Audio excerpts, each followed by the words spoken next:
Welcome back to the Spy X Family Comparison series, and this time on episode 7, which covers chapters 9 and 10. These chapters are a tad shorter than usual, so to fill in time, this episode actually starts off with a 1-minute long anime-only sequence of Lloyd recapping previous events while making breakfast. It's only after this and the opening that the adaptation kicks off at the beginning of chapter 9, where Lloyd is laying out the breakfast he just made. Anya doesn't seem quite ready to face Lloyd after the events of yesterday, though. Something that Yor feels even more responsible for, since unlike Anya, she hasn't even touched her meal. I figure it's worth noting that while they eat, we get a shot of their belongings that have been moved from the couch to a newly added kitty chair that we normally don't see until Anya is doing her homework in the next chapter. Assets being moved around and revised background art have always been prevalent in this show, and you can even notice it in the shot of the school bus with more greenery added into the background. And while we're on this panel, it's also worth noting that these two lines have been cut, as it instead starts right off with Lloyd reminding Anya to apologize to Damian today. After all, world peace could very well depend on this apology, so once she arrives at the school, this will be priority 1 for Anya. While a lot of assets have been removed from this shot, I still appreciate how seamless the 3D background characters blend into the scene. This is the proving ground for Anya's mission today, and she won't be going at it alone, as her best friend Becky just arrived in a limo. When she exits the limo though, I did notice that we no longer see the face of the butler/driver anymore.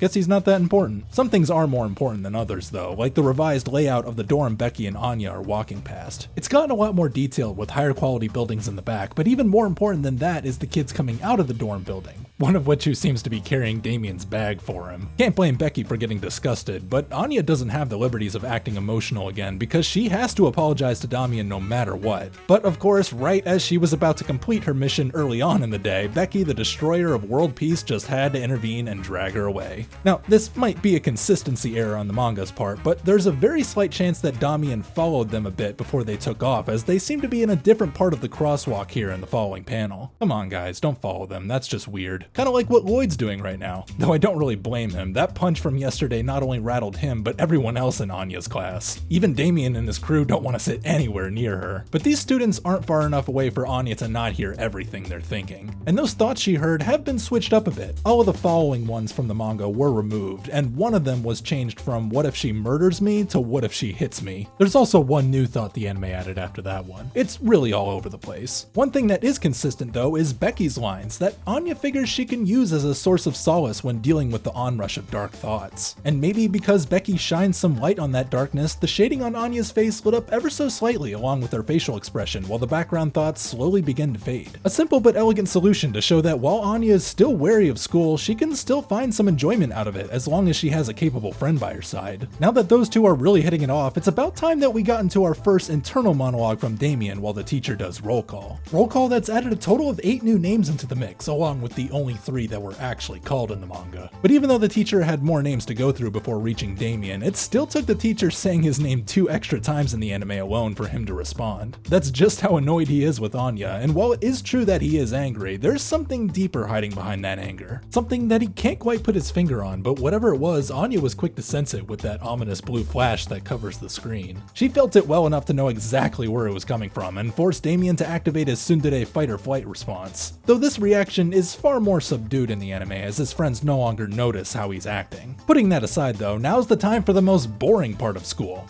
learning. And with all that extra rambling the teacher did in the anime, it's no wonder Anya started to flatline. Unfortunately though, this means that she lost track of what her mission was for a bit, so that by the time she got rezzed by Becky, her target had already left the classroom. So without further delay, she's off to the hallway, where the anime amusingly showed us a sneak peek of Lloyd in disguise. It's funny how Anya didn't notice him at all when she walked past him, but as soon as Becky, the element of chaos, leads Anya off track again, his thoughts blew his cover immediately. Because at this point, he's convinced that Anya needs an extra push or 2, or 5. The first push starts in science class, and as the teacher rambles on a bit more about light in the anime, God has his own lesson to teach Anya. Very interesting, because not only has God grown fingers in the anime, it seems that he even fixed up his grammar a bit. In the Viz Media release though, this entire fortune has been rewritten, as I'm sure not many English speakers know what a yoiko is. I love the whole omnipotent vibe Lloyd's got here. While we might not get the same line work from the manga, his voice acting really makes up for it, as that vibe is still felt loud and clear by Anya, who's really starting to feel the urgency see Lloyd is putting out into the air. But that's just the opening act for Lloyd, because next up he'll be revising Anya's Yoiko textbook with some mixed moral messaging, and then go on to make some hedge art for Anya to see outside. This hedge art is new to the anime though. As far as everything else goes, the message on the back of this student's shirt has been changed from apologize to sorry, and when they finally reach the cafeteria, Anya's dish seems to be extremicized a bit. It's also worth mentioning that throughout these past few pages or so, Becky's lines have been rewritten quite a bit. It's just subtle grammar changes that won't really affect the translation, but I still wanted to mention it anyway. Her actions of course are untouched, as she still tries to stop Anya from approaching Damien, who no longer seems to notice her like he did in the manga. Lloyd though has been watching along the whole time, and he's had just about enough of Becky's interference. So once Lloyd takes her out of the picture, Anya can finally get the chance to apologize to Damien unhindered. While the anime did do this part well, I especially love the comedic timing of the manga in particular, as Anya's stomps get incrementally louder as she reaches Damien's table, only to show just how short she really is in comparison to it. This of course means that she'll have to go to the other side of the table, and when she does, she appears to be far more convicted off the bat in the anime, like she really is about to fight them or something. Once Damien gets up to confront her himself though, she starts to get a little more tense. And it's not just her, Damien also looks to be having some issues, as he just can't seem to get a grasp on these feelings that he's having. Feelings that Anya is sensing as well. The anime did this scene well by showing that blue flash from earlier, as well as a new depiction of Damien's rattled heart. This is an uncomfortable situation for everyone. Well, all except Damien's henchmen, who are making it very difficult for Anya to apologize with all the insults they're flooding her head with. And there are a lot of them. Some of them have been cut from the manga, others have been moved around, and many have been added during the following anime exclusive scene of Anya turning into a tanuki trying to maintain her bearings. Poor Anya. This crying shot of Anya is already insanely adorable, but Damien somehow managed to create a filter in his vision that made her look even cuter. This extra perspective is unique to the anime and really forced Damien over the edge. It's kinda hard to deny your feelings now, Damien, not with a face that bright red. He seems to have fallen for her so hard that it caused him to layer that cute filter on every time he's seen Anya. Not just from this episode, but from the last one as well. Looking at the differences between the two is really interesting. It's almost the exact definition of a memory bias. The manga kinda does this too, but they're not really the same shot-for-shot recreations, and there aren't as many of them. And maybe that's why in the anime it almost sends Damien's heart into cardiac arrest from the influx of cuteness overload. By contrast, the manga has him do some damage to himself by his own hand, with a slap to either his face or his heart. Kinda hard to tell, but because of it, he has a much harder time getting a word out otherwise in the anime. When he finally does get some words out though, they're ones of denial and disdain, as he pushes all those pent-up feelings aside. Much to the surprise of Anya, whose face has been changed from what we saw it as Damien slapped himself. I think the person that's most shocked though is Lloyd, who somehow seems to have misread the situation despite all his years as a ladies' man. While Damien's running away like a little schoolgirl, we get one final shiver from Anya as she says a new line asking for Becky because school just got scary again. Sorry Anya, but she's all the way in Tower A, a location that the anime actually gives us this time as the place that Lloyd sent her off to. Though I doubt Lloyd remembers that, because you know when the next chapter starts, the main thing he's focused on is making sure that Anya understands all of her homework down to the last denominator, no matter how overwhelmed she gets. Which doesn't take much, because after the events of today, you know that Lloyd's mind is racing with new approaches to the mission, and that affects Anya too. And since Crunchyroll actually took the time to carefully translate this mess, I would be remiss if I didn't go through it too. So after a couple of hours of work, I found that the anime did use a good deal of characters from the manga, but also added some in, usually for transitional purposes once a line reaches the bottom of the page. You might be wondering why I'm showing the Japanese version here, and well, honestly it's because I can't make heads or tails of Viz Media's version. The varying nature of translation alone is hard enough to deal with, but when the English text is cut off like this, my already dyslexic brain just couldn't follow any of it. Now I know exactly how Anya feels. Honestly, I'd much rather listen to yours thoughts anyway. Her breaking down math problems is oddly calming with that new depiction of the mutilated gingerbread man. For Anya though, this is just too much for her to handle. Even if she could think clearly, it also doesn't help much that her dad is being so forceful during a stressful time like this. Or maybe she's just upset that her name was spelled with an I on her door. Now I know it probably doesn't make a difference for Japanese watchers, but us English watchers tend to get triggered by things like this. Best everyone just step away from the door of madness for now and give Anya some time to herself. Something we see a little more in the anime as we watch her remember the promise she made at the castle. Even though Lloyd did give her a day that she'll likely never forget, Yor needs to remind Lloyd that putting a rush on raising a kid is never the right solution. It's a slow, grueling process that requires patience and understanding, but more than anything else, it requires compassion. Praise is a universal motivation that compels all of us. It's what pushes us to keep learning new things and become better and brighter people. It's like learning a new language. If you aren't passionate about learning it, then you never will learn it. That's why sometimes it's best to take things one extra small step at a time. Obviously, there will be moments of self-doubt, but I think in times like that, it's important to have someone like Yor in your life that'll say you're still doing an amazing job no matter how bad things seem to be going in that moment. It was a kind thing for Yor to do, and in turn, Lloyd gives her the reassurance that she's an invaluable mother for the Forger family. It was a nice chat that these two had, but during this time it actually has gotten pretty late, so it wouldn't hurt to check on Anya now. And wouldn't you know it, she fell asleep trying to make her father proud. This time still with a pencil in hand. You might not realize it yet, Lloyd, but this fake family you have is already about as real as it gets. Tomorrow might be a whole new adventure, but we'll take it all one step at a time.